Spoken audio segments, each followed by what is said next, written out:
Hello lads, last season those of unspecified gender, it's the Irishman here, and today I'm going to be talking about what would have happened if Goku was born with immortality.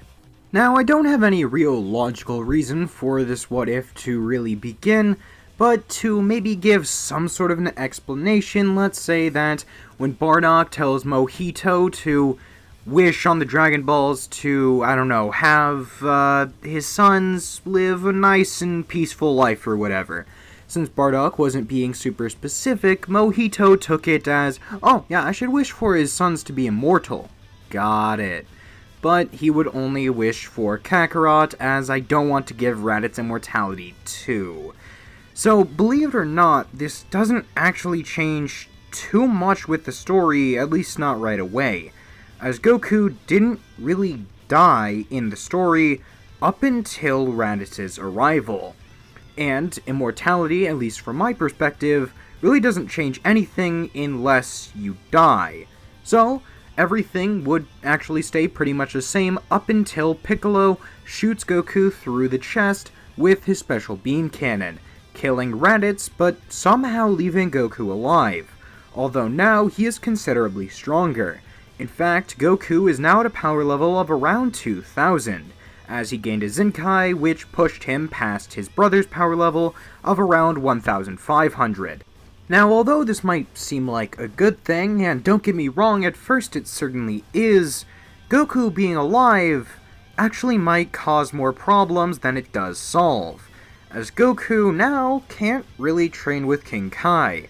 Maybe Kami could vouch for him and say that Goku should get a one-time free pass to train with the deity, but even if we say that happens, I don't feel right doing that. King Kai was a character created to be introduced in the afterlife. Shoving Goku into King Kai's planet without having him be dead just doesn't exactly feel true to the story, so we're not going to have it happen. So Goku has to stay on the living world for this 1 year's time training. And although he doesn't gain the Kaioken, which is definitely a downside to this year of training, it might not actually make him weaker than when he was training on King Kai's planet. Because, as we know, even though the 10 times gravity was very effective, training with somebody around your same strength, a rival who would be able to help you push yourself past your limits, at least for a Saiyan, is a very effective form of training. Whis even said it rivaled his own. Now, I'm not going to say that Goku becomes god level because he's training with somebody who is like a Saiyan for him. No, that's stupid. But in terms of percentage increase, yes, I see a similar gain. So Goku, now rather than reaching a power level of around 10,000, would instead reach a power level close to 20,000, and Piccolo would the same. Now, even though Goku doesn't have Kaioken, having a power level of 20,000 makes him stronger than Vegeta, which I don't think I need to tell you, but is definitely going to be useful fighting against Vegeta. Now, once the Saiyans actually arrive, how does the Earth handle it? Well, pretty well, actually, as the rest of the Earthlings, although not at the same level of Vegeta, and subsequently Piccolo and Goku, would still be stronger than Nappa on their own, seeing as Krillin, Yamcha, Tien, and even Chaozu now have a goal to reach in terms of strength, somewhere around 20,000, since they can't reach that power exactly, as Goku and Piccolo obviously have an advantage over them. They would still be able to actually push themselves to that threshold, and they would each get to a power level around 7,500, which isn't exactly Vegeta level, but is actually stronger than Raditz. And if we're saying each of the Earthlings have reached this level, then we actually have a pretty easy Saiyan saga. Nappa would be left for dead and crippled after trying to fight against the Earthlings and failing miserably. Then Vegeta would kill him just like he did before. Now, with Nappa out of the way, the only obstacle in the path to protecting the Earth is Vegeta. And Goku and Piccolo, each on their own, could actually fight off Vegeta pretty well. So now he is forced to create a power ball, which greatly decreases his overall power. And that's not good for the prince, as now he is lowering his power level to around 15,000, while he is still getting a 10 times increase. He's only at 150,000. Now, I'm not going to stand here and tell you that Goku and Piccolo's collective 40,000 overpowers Vegeta's 150,000, but what if I told you that power and numbers is not the only thing that matters in this fight, as Goku and Piccolo working together could distract Vegeta long enough, especially if Piccolo were to go into his giant Namekian form, for any of the Earthlings to sneak up behind Vegeta and slice off that tail. And now Vegeta is in his base form and cannot even begin to fight against the Z-Fighters. So where do we go from here? The Saiyan Saga was easy diffed, and Vegeta is either dead or insanely injured and really can't fight right now. It's not like we're going to get into the Namek Saga, at least not right away, because the Dragon Balls are still active on Earth and the Earthlings have no reason to go to Namek, right? Well, no, actually, as Vegeta would hear through a scouter transmission that planet Namek is being invaded by Frieza and his forces in search of the Dragon Balls. That way, Frieza can obtain immortality and rule over the universe forever. Vegeta would tell everybody who Frieza is and why it is imperative they take him down, and although at first the Z-Fighters are skeptical, they decide to hear Vegeta out, and after he's done explaining everything to them, they would decide to go along with this, as, well, they are still helping out a random civilization, whether or not Vegeta is telling the truth or not. This person is supposedly real and is attacking a planet. Actually, I don't even need to say supposedly, as with the scouter transmissions, they would be able to verify some random planet, some peaceful inhabitants of this planet are being invaded. And the Z-Fighters feel a need to help, or at least Goku does, so the rest of the Z-Fighters are getting dragged along, or at least some of them are. Yamcha and Tien would stay on Earth, choosing to defend the planet in case any Frieza's troops decide to come and attack while their guard is down, but the rest of the Z-Fighters, that being Krillin, Gohan, Goku, Piccolo, and Bulma, would go to Namek all together. That way they can try and stop Frieza. Now, why would Bulma come along, you might be wondering? Well, because she's the person who would help build the ship. A ship relying on gravity training. Gravity training, which would allow the group to get much stronger and possibly even defeat Frieza. But as they're all loading up and preparing to head to Namek, and yes, Vegeta would be brought along, they would actually hear some unfamiliar voice entering all of their heads. It's King Kai. He would have heard that they are trying to take on Frieza, the so-called Emperor of the Galaxy, and the Kai would want to get involved, either telling them not to try it because Frieza is too powerful, or trying to give them advice and possibly even train some of them. For the sake of the story, we're going to go with the latter, because if we went with the former, let's be real, none of them would really listen.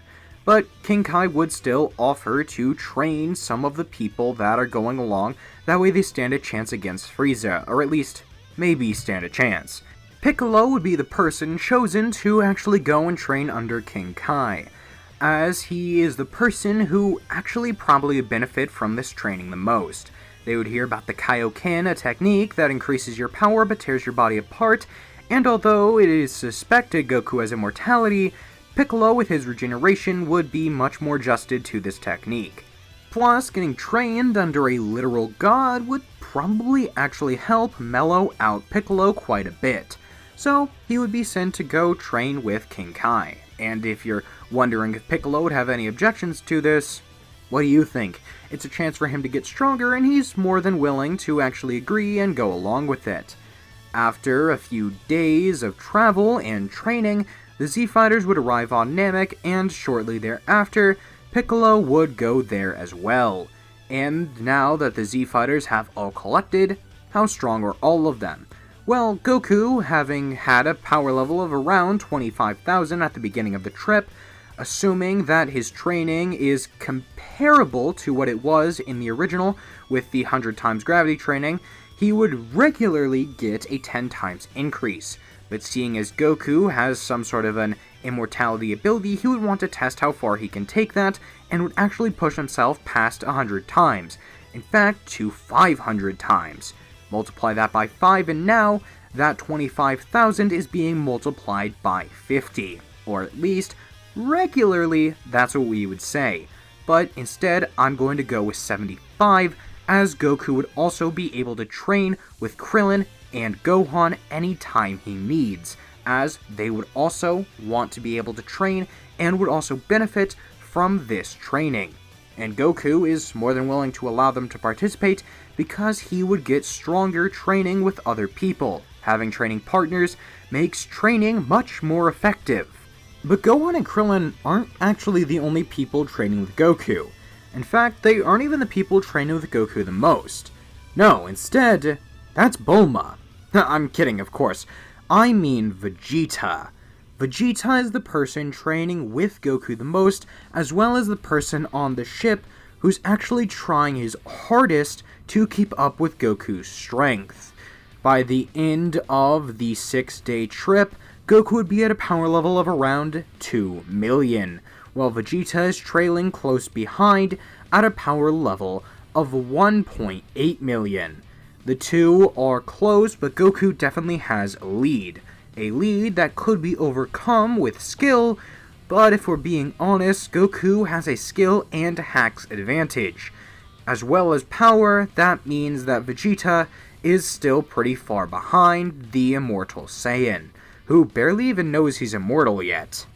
So yeah, Goku and Vegeta are incredibly powerful, and the Earthlings, or at least Krillin and Gohan, are following pretty close behind at around a power level of 900,000 each, which is nothing to write home about, but is certainly impressive, as even Goku in the original story only had about a tenth of that same power.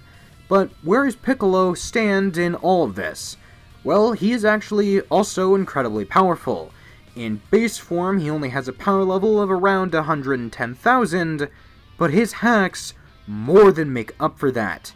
He has regeneration because of his Namekian cells, which allows him to utilize Kaioken to an insane level. In fact, Piccolo would even be able to crank it up to times 50 if he really needed to, and that doesn't put a ton of stress on his body. It mostly just means he'll have to turn off Kaioken if he actually wants to regenerate an entire limb. But let's be real here for a sec. No other character in the series, other than fellow Namekians, Cell, or Majin Buu, can regenerate like that. So, toning down Piccolo's regeneration in turn for swapping it out to an insane power increase? I don't think that's too absurd. In fact, I think it makes Piccolo pretty dang broken. Not to such a degree that the entire Namek saga goes easy peasy, but there is something else that does actually do that. What do I mean by this? Guru. The elder Namekian, after realizing that these foreign people from some unknown planet came to Namek to defend their people just out of the kindness of their hearts, or at least most of them out of the kindness of their hearts, would decide to grant them a power increase, unlocking their potential and allowing them to be at maximum efficiency, as well as getting a pretty substantial increase in terms of strength. Guru would unlock their powers, as well as healing them from any injuries they might have sustained on the travel to Namek. This is Guru's personal gift for them for their generosity, as well as giving them the Dragon Ball. But why are the Z-Fighters collecting the Dragon Balls? Nobody died here, so it's not like they need to revive anybody. Well, they're only really collecting them, that way Frieza can't get them. So, now with most of the other Dragon Balls that Frieza doesn't have collected, now it's all really down to taking Frieza and his forces out. And given the power boost that Guru had just bestowed upon the gang, except for Vegeta, they would actually be able to do this with relative ease. I'm going to say it's a 3 times increase for everybody that actually gets the power boost, except for Piccolo, who would get a 5 times increase and a brand new ultimate form. Now, why does Piccolo get special treatment here? Well, because he's Namekian, and because in Dragon Ball Super Superhero we saw that when Piccolo got his potential unleashed, exactly like how Guru would have done it, except for getting the orange form, Piccolo basically would be getting that same treatment here, meaning he is incredibly more powerful, as well as getting the potential unleashed state, which is pretty insane, and basically means Piccolo can take out Frieza on his own, especially when you input Kaioken into the equation, and Piccolo is absolutely busted here, but so is Goku, and Goku would want to take the first crack at Frieza. He would now be at a power level of around 6 million, and would want to fight against the Emperor, and Goku would be allowed to do this as he is kind of like the ringleader, the headmaster of the group, the monarch of the Z Fighters family. And Goku's fight against Frieza is actually pretty anticlimactic, at least at the beginning. Goku would be running circles around First Form Frieza, but then once it comes down to Frieza transforming into his final form, well, Goku is actually having the tables turned on him completely. Frieza's final form is leagues ahead of where Goku is right now, but Goku wouldn't actually bow out of the fight, and nobody would step in to help him as they know what he's doing. Goku had realized that he is actually immortal and cannot die, so he wants to see how far he can push that by fighting against Frieza, even though he knows it's going to be a losing battle here. So, Goku would continue fighting until eventually Frieza would pierce his chest with a death beam, killing him instantly. And he would look over to the group, expecting to get some sort of a reaction, but he wouldn't. They wouldn't care. Goku wasn't really dead, but Frieza doesn't know this. Goku would then rise up, standing back on his feet, before then looking at Frieza and asking if that's really the best he's got. Goku's power level would now be around 20 million, having increased to try and match what Frieza's was at. Although he can't actually match it, getting up to about 20 million is good enough. Now, Frieza is surprised by the insane increase Goku has gotten, and would assume that Goku was just stronger and toying with Frieza at first, not suspecting much from him. Frieza will teach this monkey a lesson about his insolence. Then, Frieza would shoot rapid-fire death beams straight at Goku, making sure it penetrated and making sure he hit vital organs. All of them! And then Frieza would actually go over to Goku, standing in front of him and blasting him completely away, destroying every last bit. Or so he would assume, but then Goku, almost like he was being recreated through a puff of smoke, would reappear. And now, he has actually long since surpassed Frieza's power. Or I guess I shouldn't say long since surpassed, more like gotten far stronger than what Frieza is like right now. He had purposely allowed himself to be killed multiple times just now, that way he could abuse the power of the Zenkai boost.